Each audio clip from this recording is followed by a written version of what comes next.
Le Seigneur soit avec vous. Et avec votre esprit. Évangile de Jésus-Christ selon saint Marc. Toute la journée, Jésus avait parlé à la foule. Le soir venu, Jésus dit à ses disciples, « Passons sur l'autre rive. » Quittant la foule, ils emmenèrent Jésus comme il était dans la barque, et d'autres barques l'accompagnaient. Survient une violente tempête. Les vagues se jetaient sur la barque, si bien que déjà elle se remplissait. Lui dormait sur le coussin à l'arrière. Les disciples le réveillent et lui disent « Maître, nous sommes perdus, cela ne te fait rien ?» Réveillé, il menace le vent et dit à la mer « Silence, tais-toi !» Le vent tomba. Et il se fit un grand calme. Jésus leur dit « Pourquoi êtes-vous si craintifs? N'avez-vous pas encore la foi ?» Saisis d'une grande crainte, ils se disaient entre eux « Qui est-il donc celui-ci, pour que même le vent et la mer lui obéissent ?» Acclamons la parole de Dieu. Louange à toi, Seigneur Jésus.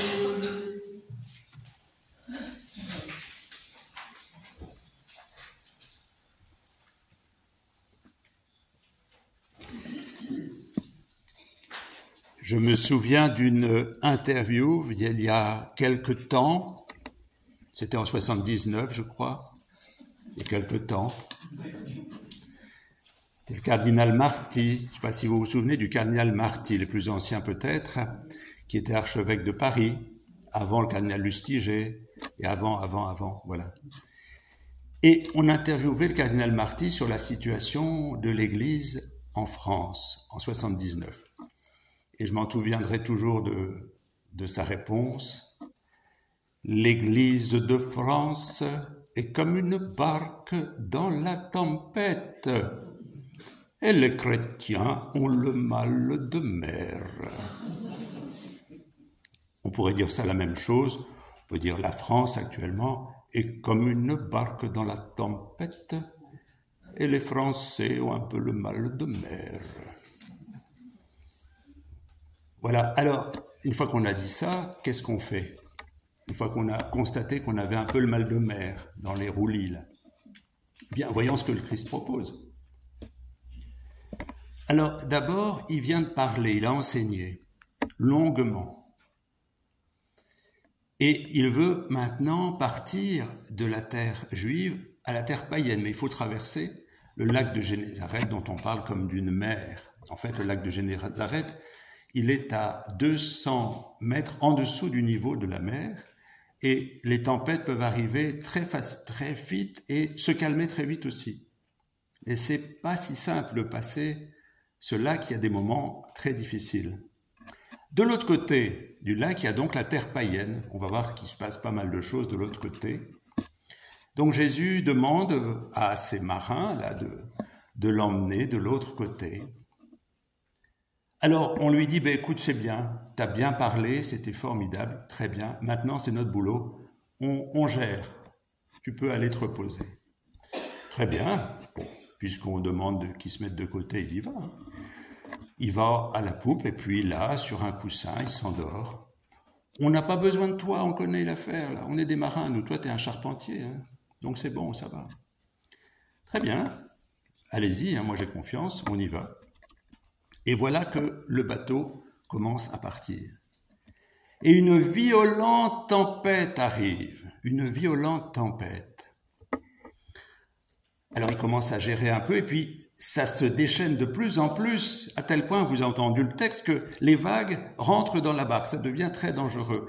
La panique commence à monter. Alors ils se disent, mais qu'est-ce qui va nous arriver là? C'est la cata. Alors ils se tournent vers Jésus, et ils sont stupéfaits, il dort. Bon, on t'avait dit d'aller dormir, mais là c'est pas le moment. Là maintenant, il faudrait peut-être venir nous aider. Qu'est-ce que tu fais? On va couler là. Il se réveille. Vous voyez ce qui se passe. Ils avaient vraiment l'impression qu'ils assuraient et que chacun dans son domaine, hein, Jésus à la prédication et eux à la barre. Mais quand vraiment ça commence à ne plus aller du tout, il faudrait peut-être qu'il fasse quelque chose quand même. Lui qui fait quand même de très belles choses, il ne va pas nous laisser mourir là, ici, entre la terre juive et la terre païenne.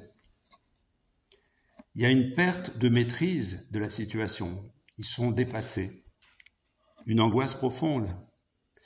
Et vous voyez, la mer, en fait, vous savez sans doute, la mer pour les Juifs, c'était le siège de toutes les puissances mauvaises. Voilà, les diables, les démons, tout ça, c'était là-dedans. Et quand on s'aventurait sur la mer, on prenait de grands risques. Et on perdait la maîtrise, justement, à un certain moment de tempête. Et Dieu seul pouvait intervenir, pour nous sauver. À un moment, je ne sais pas si vous vous souvenez de Jonas, ça vous dit quelque chose, Jonas? Il est pris dans une tempête, alors il pense que c'est à cause de lui, les marins qui sont là, ils disent, prie ton Dieu. Et Jonas va prier finalement, il va lui arriver des bricoles aussi. Et le calme va se faire, il a prié. Il se tourne vers Jésus. Et qu'est-ce qui se passe? Eh bien, Jésus va intervenir directement. Jésus intervient directement, il prend, si on veut, la place de Dieu. Et nous découvrirons qu'il est Dieu. Et Jésus va directement, non pas demander au Père, il va dire à la mer, tais-toi, comme un exorcisme, tais-toi, silence. Et voilà que les flots se calment. Qu'est-ce que c'est que cette tempête? Qu'est-ce que c'est que cette tempête? Bien sûr, il y a une tempête objective, mais de quelle tempête parle-t-il? Vous voyez, c'est la tempête de toutes les peurs. Ils vont vers une terre qu'ils ne connaissent pas, ils vont vers les païens, ils savent pas trop comment ils vont être accueillis, ils sont perdus, déstabilisés. Et c'est toute la montée des angoisses, donc sans trop savoir ce qui va leur arriver, c'est une angoisse, c'est une peur sans objet, eh bien, ils sont là, pris dans cette tempête intérieure qui petit à petit devient de plus en plus forte, qui monte et qui devient comme un tsunami qui les submerge. Il faut voir de quelle peur cela nous parle. Et nous, dans quelle peur pouvons-nous être également? Qui peut nous déstabiliser, nous démonter et nous dire, voilà, on était à la maîtrise des choses, on avait l'impression que tout allait comme on voulait, puis tout d'un coup, on va vers on ne sait quoi. Et à ce moment-là, il y a un déchaînement qui s'opère et on ne sait plus où on en est. Alors, on peut basculer d'un côté ou de l'autre. Vous voyez, au début, il disait à Jésus, « T'inquiète pas, on assure. » Et après, « Mais qu'est-ce que tu fais? On est en train de couler. » Comme si tout d'un coup, ils avaient complètement perdu la maîtrise et que seule une force d'en haut, qui viendrait, pourrait les sauver. Nous sommes peut-être comme ça, hein. Ça roule pour nous, ça tourne, on a l'impression que tout est bon, on assure, nos affaires marchent à peu près bien, pas de souci. Et tout d'un coup, il arrive quelque chose qui vient totalement nous déstabiliser, un problème de santé, un problème de travail, une difficulté familiale, que sais-je, ou plus globalement, des questions politiques. Et tout d'un coup, ou une guerre, et on ne sait plus où on en est. On n'assure plus. Et à ce moment-là, il y a la tentation de dire, bon, maintenant je me retire, j'y peux rien, je ne sais pas quoi faire, que Dieu s'en mêle.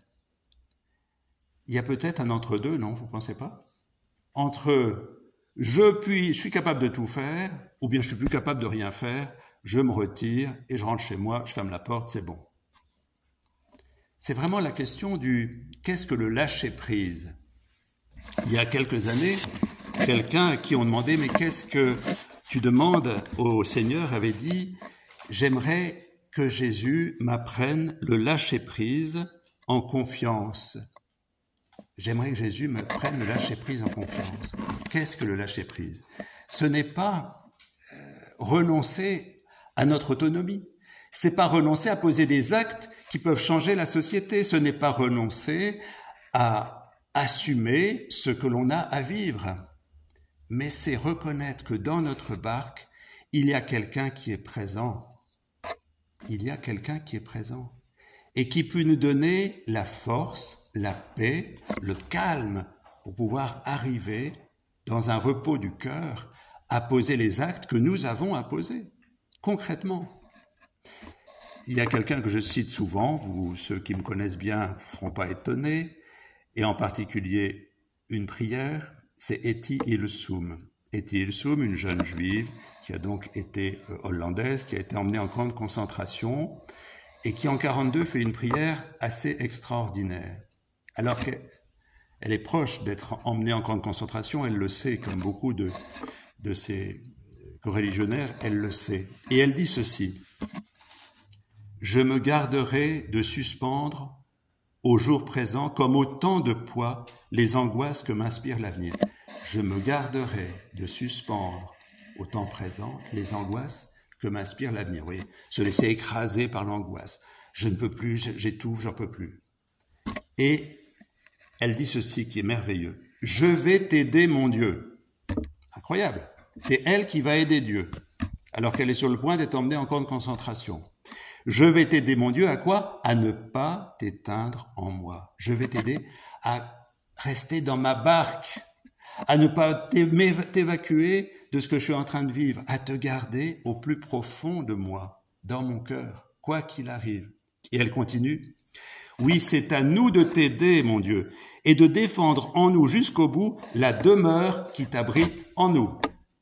Quel programme? Défendre la demeure qui t'abrite en nous. Et en le faisant, nous nous aidons nous-mêmes. Vous voyez, c'est vraiment ça la question. Je suis vraiment acteur de ma vie. Le Seigneur ne veut pas que je sois une marionnette, que je sois mené par n'importe quel vent, n'importe quelle idée. Mais il me demande de croire qu'il est là, avec moi, qui me donne la paix, la force, la confiance, l'enthousiasme, l'énergie, pour pouvoir vivre ma vie quoi qu'il arrive, jusqu'au bout. Alors voilà l'articulation qui doit se faire en nous, être vraiment acteur, être des citoyens de nos vies. Je me souviens de quelqu'un qu'on avait accueilli dans ma communauté trinitaire à Cerfroid dans l'Aisne, d'abord loin là, et qui avait été accueilli, c'était un grand marginal, qui avait eu une vie toute cabossée, vraiment terrible. Et moi je l'avais invité à venir à nos réunions de communauté qui avaient lieu chaque semaine. Il m'avait dit « Ah, enfin, je ne suis plus un assisté, je deviens un citoyen de la communauté. » Nous sommes des citoyens dans ce monde. Nous avons à vivre nos engagements dans ce monde, à poser quelles sont nos valeurs. Et puis, se dire que le Seigneur est avec nous, qu'il chemine avec nous quoi qu'il arrive, et il nous donnera l'énergie de vivre ce que nous avons à vivre. Croire que Dieu est présent, agissant. Alors je demande à Margot et à Steven de bien vouloir se lever. Voilà, bienvenue. On peut vous applaudir, je vous dirai pourquoi. Alors maintenant que vous avez applaudi, vous pouvez vous rasseoir. Je vous explique pourquoi vous avez applaudi. Parce que Margot et Steven demandent le baptême. Ils se mettent en route, on ne se connaît pas encore. On s'est parlé au téléphone, ou on s'est entrevus, on va se rencontrer, et c'est merveilleux. Vous voyez, voilà un signe extraordinaire. Vous habitez dans ce quartier, et tout d'un coup, vous avez envie de connaître mieux Jésus et d'être baptisé. Nous sommes entourés de signes de Dieu, de signes de Dieu. Vous êtes pour nous un signe de Dieu qui agit. Bien que le Seigneur nous donne d'arrêter de broyer du noir, de nous dire que tout va mal, que tout ira de pire en pire, qu'on ne s'en sortira pas. Ce n'est pas ça que le Seigneur nous demande. Il nous demande de le garder dans la barque de notre cœur et quoi qu'il arrive, de garder le feu de son amour, la douceur de son amour, l'énergie de son amour. Pour terminer, je voudrais vous citer une phrase qui m'a touché, que j'ai lue dans un commentaire autour de ce texte.